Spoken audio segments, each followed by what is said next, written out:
Welcome everyone to the Sunday Driver YouTube channel, and this is also the first video on this channel. And what's a better way to start than introducing a car I personally own?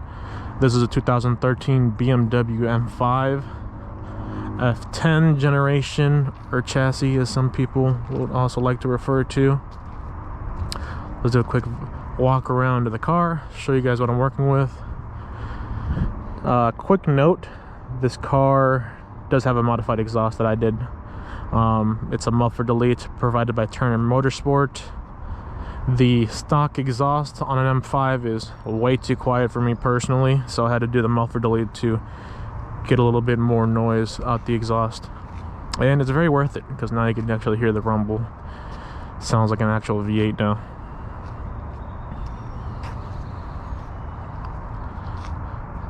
Side profile, very handsome, very German.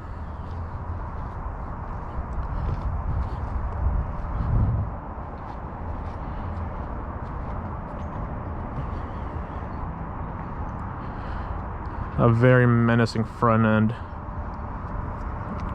Can't quite get bored of looking at that. Let's take a quick peek underneath the hood. Pop the hood lever underneath the dashboard.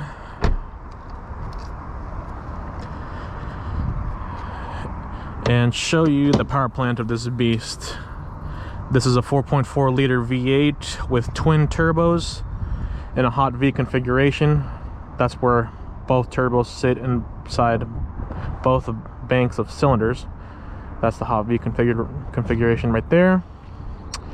And this produces 560 horsepower, 500 foot-pounds of torque, and this is all going through a 7-speed dual clutch transmission that you'll see more about inside the interior.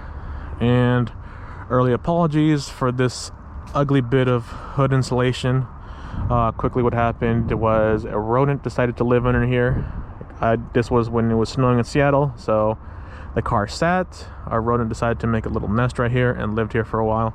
Luckily, the rodent didn't bite any of the wires or any sensors of any sort underneath the hood, because if that happened, this car would be festered with check engine lights and errors and whatnot. So luckily, the only damage was the hood insulation. I'll get that figured out shortly, because unfortunately for COVID related reasons probably, I cannot find one for sale anywhere, so I'll get that figured out one of these days. Close the hood. We got 295 width Michelin Pilot Sport 4S's in the rear. Super wide tire. Gets plenty of traction. 265 wide in the front.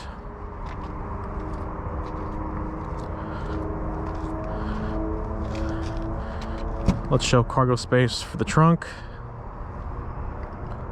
Got a bunch of random giblets in here, but it's a very spacious trunk. There should be no troubles with getting your weekend shopping or your grocery shopping all fitted in there.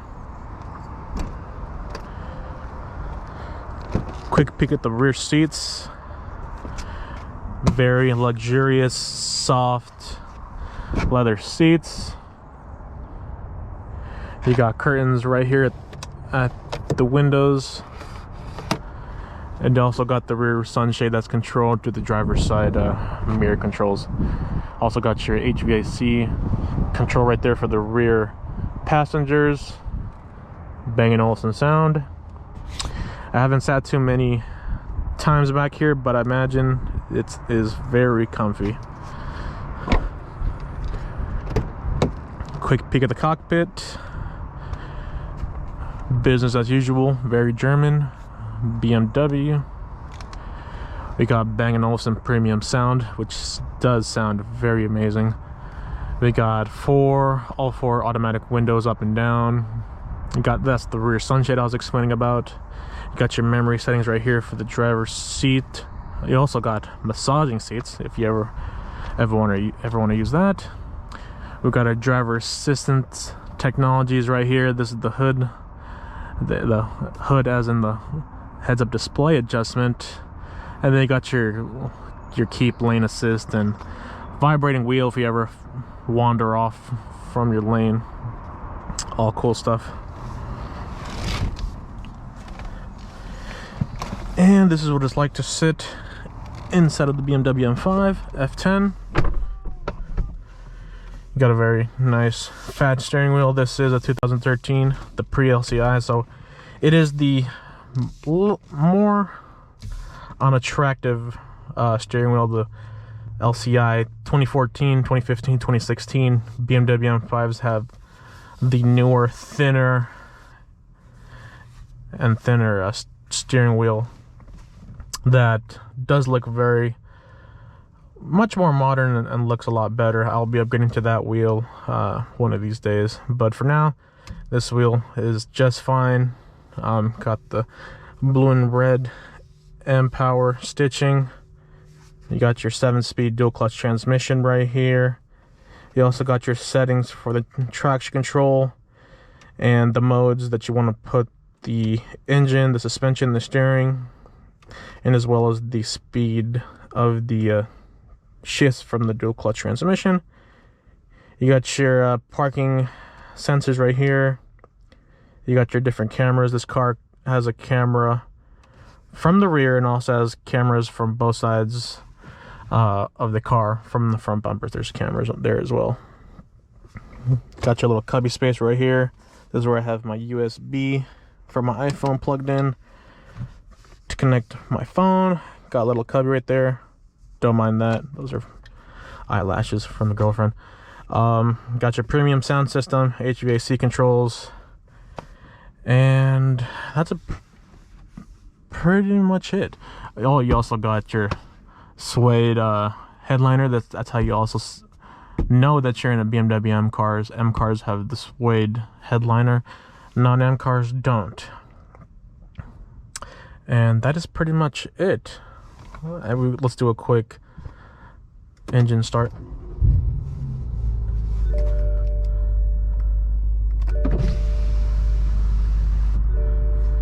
Let's do a quick rev. Put the car in neutral right here, and let's get a quick sound.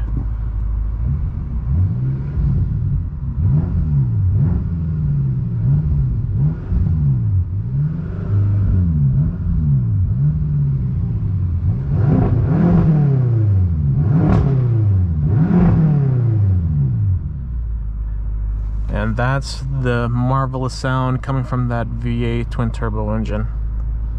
Revs up very fast. Now with the walk around of the BMW M5, I will take you guys on a little cruise around the city, maybe hit up some back roads. I'll probably hit up the back roads so you can see how the car behaves in the corners. None of that city driving, that's all boring. We do that, you guys probably see that enough. So let me go find a quick back road and I'll show you guys how this car performs. I'll put the car in M mode and all that. Right now the car is in its comfort settings. Everything, the engine, the suspension, the steering is all set to its softest setting. So once we approach those back roads, I'll put the car into M mode and you'll see how this car performs. I'll be back. Welcome back, guys. This is the driving portion of the video on the F10 M5. We're about to get back on the road so you guys can see what this is like to drive on a daily basis or around town. And you can see plenty of get up speed. Everything is set to comfort and efficient. So this is by no means supposed to be sporty, but there is plenty of torque and horsepower to get around town without having to rev the engine past 3,000 RPMs. This car has plenty of get-up speed. So the settings, let's go look down here. The engine is set to efficient, the suspension is set to comfort, the steering is set to comfort. This is pretty much the settings you'd want to have if you're driving around town where no sort of spirited driving is involved. But if I press M1 right here, press it again to confirm. Right now we're in the full sport mode, or M mode as some people will call it. The steering wheel is at its heaviest weight. the transmission is at its most fastest and aggressive shift speeds. The power is very lurchy now. It produces its full 560 horsepower, 500 foot-pounds of torque. The engine revs a lot faster, and the suspension is also in its harshest, stiffest mode. So you can now pretty much have a more raw and aggressive driving style. And this is pretty much the setting you'd want to have in a scenario if you were driving the car at the track.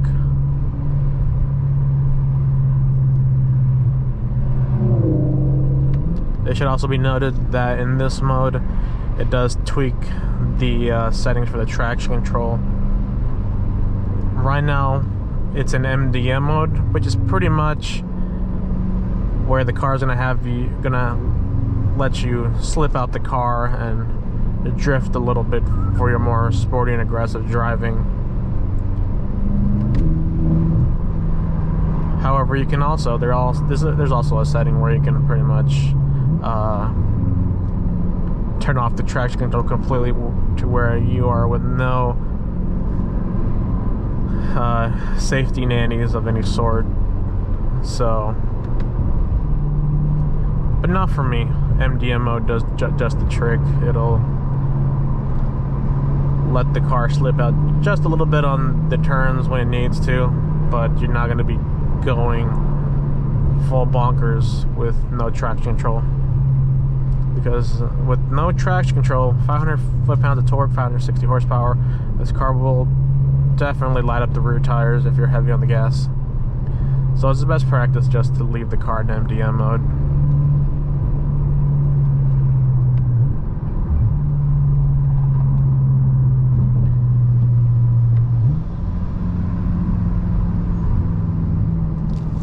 The car makes some nice sounds on the downshifts.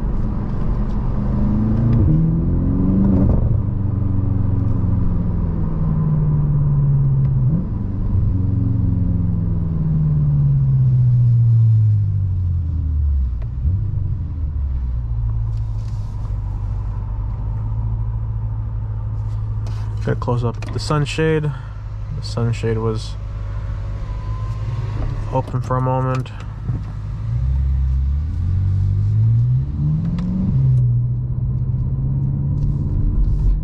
Gonna drive this car onto the freeway ramp, the on-ramp, so you guys can get a little taste of the power and see what this car is capable of when you really want to rev this thing out.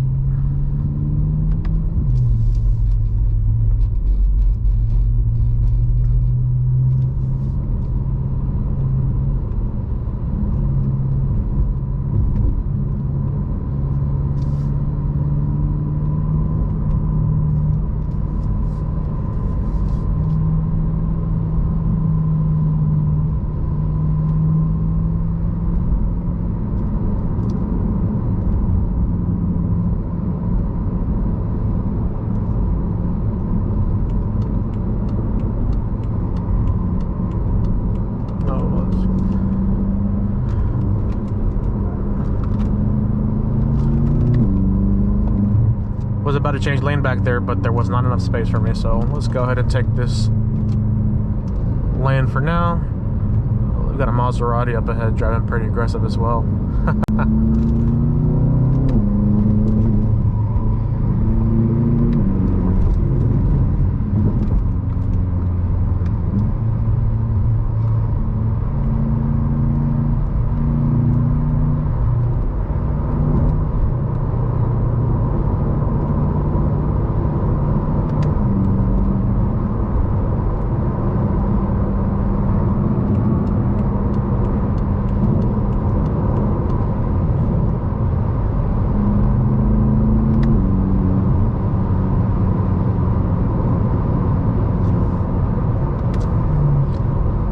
And as you can see, this car has no issues with getting up to speed at all.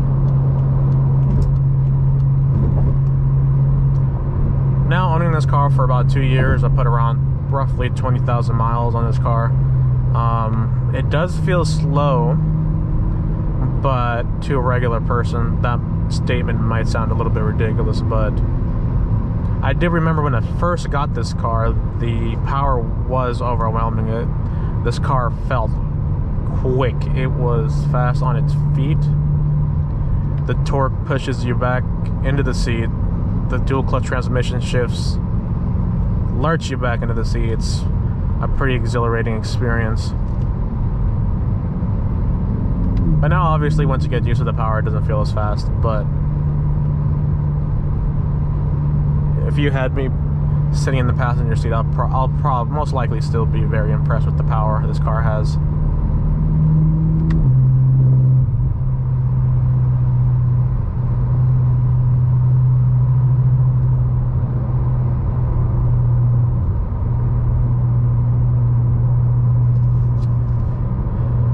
Now here we are, full M mode, sport mode on the M5. I press this M2 button. This is the button I have saved my comfort and efficient settings. Press it once and everything goes back to comfort and efficient mode.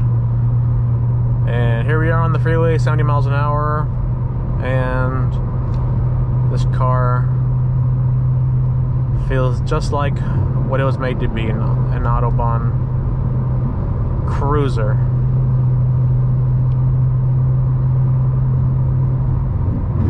75 miles an hour, doesn't really feel like anything in this car. That's something you would have to get used to if you're coming from a smaller car or something that's not of the M5 categories. That this car, driving on the freeway 80 miles an hour, it does not feel like you're driving that speed. It feels like you're doing 50, 60 miles an hour. So sometimes you have to keep looking at your speedometer to make sure you're not going over that speed limit, because you will get pulled over in this car. This car has no problems with breaking that speed limit. And right now I'm just driving home. This is where the video is going to end pretty much. I'd like to thank you guys for watching. Please excuse me of any errors I made throughout this video. This is my first video ever on YouTube, so you'll experience all the first time YouTuber errors and such. So please guys, give this video a like, drop a comment down in the comment section, and please subscribe. I'll surely be grateful of it. That will help me to get this YouTube channel up and running, and make sure I'm just not creating videos to not be seen. I want to make sure you guys enjoy these videos, and yeah, that's what I'm here for. I'm here to share the experience of driving a car like this, and let me know what you guys also want to see coming from this YouTube channel. I could discuss maintenance, ownership, problems with this car maybe, or even reviewing other cars that I can possibly get my hands on. I'll actually be creating another video for this channel. It'll go over another car I actually own, and yeah, if you guys want to see that, let me know. Drop a comment, like the video, subscribe, and I'll see you guys in the next video. See you guys later.